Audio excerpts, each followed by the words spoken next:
Have you ever walked into a room where someone made you feel like you truly belonged? That feeling of genuine welcome. Don Bosco discovered it had the power to transform thousands of unruly boys into virtuous men. The more I learn about Don Bosco, the more I marvel at how this simple approach produced such extraordinary results. Today, I'll share his practice of a good welcome and show how this powerful method can make a lasting difference in your own life. The Miracles and Prophecies of Saint John Bosco, a project of America Needs Fatima. I'm your host, Adrian Fonseca. Subscribe for new episodes every Monday, Wednesday, and Friday. Welcome to the Miracles and Prophecies of Saint John Bosco. I'm Adrian Fonseca. These videos exist to share Don Bosco's timeless wisdom that can transform your spiritual life and inspire you to grow closer to Christ and Our Lady. In today's story, you'll discover how making others feel genuinely valued can open their hearts to deeper spiritual truths.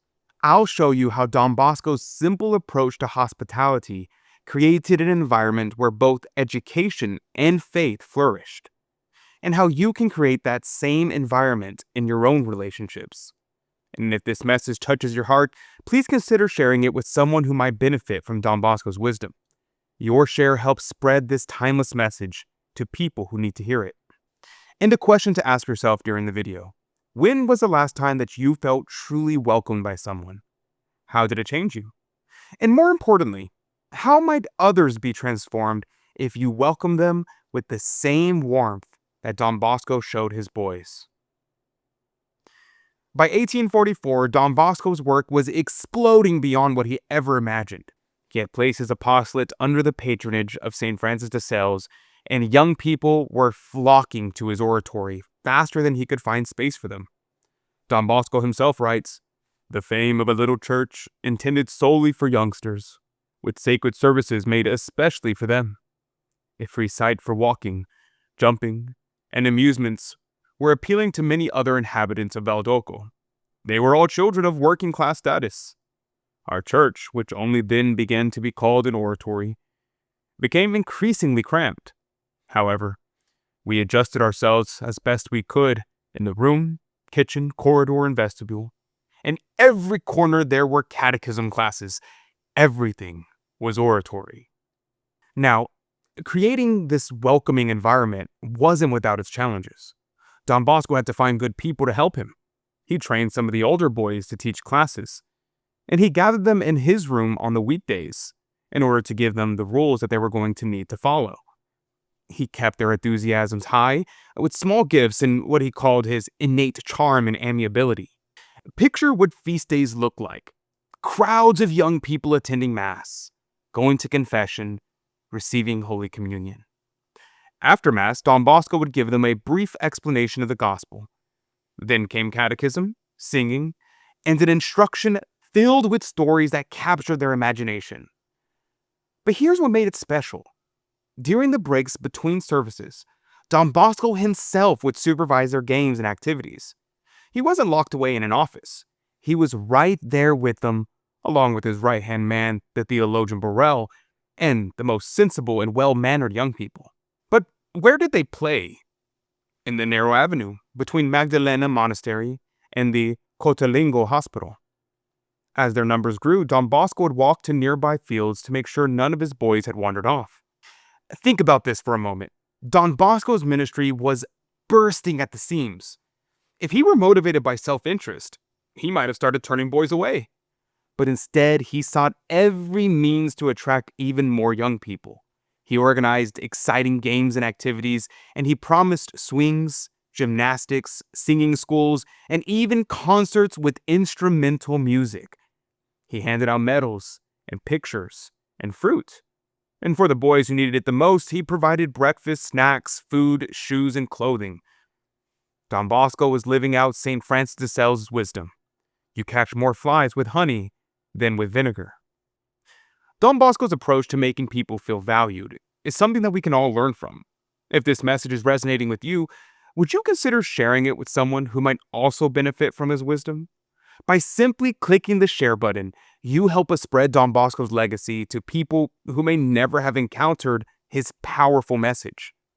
whether it's a friend, family member, teacher, or someone that works with young people. Your one share could be that spark that ignites a new devotion to this remarkable saint. But here's the profound insight I promised you, the real secret behind his success.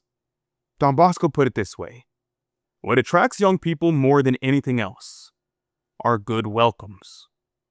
To obtain good results in education of youth, one must study the way of making oneself loved in order to make oneself feared afterwards. Don Bosco's boys knew beyond any doubt that they were loved. Each one felt valued.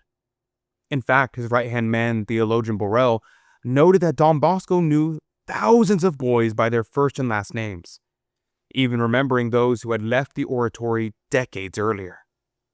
This genuine welcome led to remarkable transformations. By the end of 1844, Don Bosco had established evening schools for working boys who couldn't attend regular classes. After long days of labor, these young men would come directly to Don Bosco and theologian Borel, who converted their own rooms into classrooms. While teaching them to read, write, and do basic math, Don Bosco and his helpers achieved their main objective: giving these boys religious instruction through the catechism. So while preparing them for better lives in this world, they were really equipping them for eternal life. All of this flowed from Don Bosco's simple but profound practice, making each person feel genuinely welcomed and valued. His deep trust in Our Lady's love for him and his boys was the fuel that kept this mission burning brightly. The story of Don Bosco's simple yet profound approach to welcoming young people offers us timeless wisdom for our own lives and relationships. His method wasn't complicated. It was deeply human. What made Don Bosco's approach so effective was his genuine love for each person he met. He didn't just create programs. He created a sense of belonging. He didn't just teach catechism. He embodied Christ's love through his warm welcome and personal attention. This channel is called The Miracles and Prophecies of Saint John Bosco for a reason.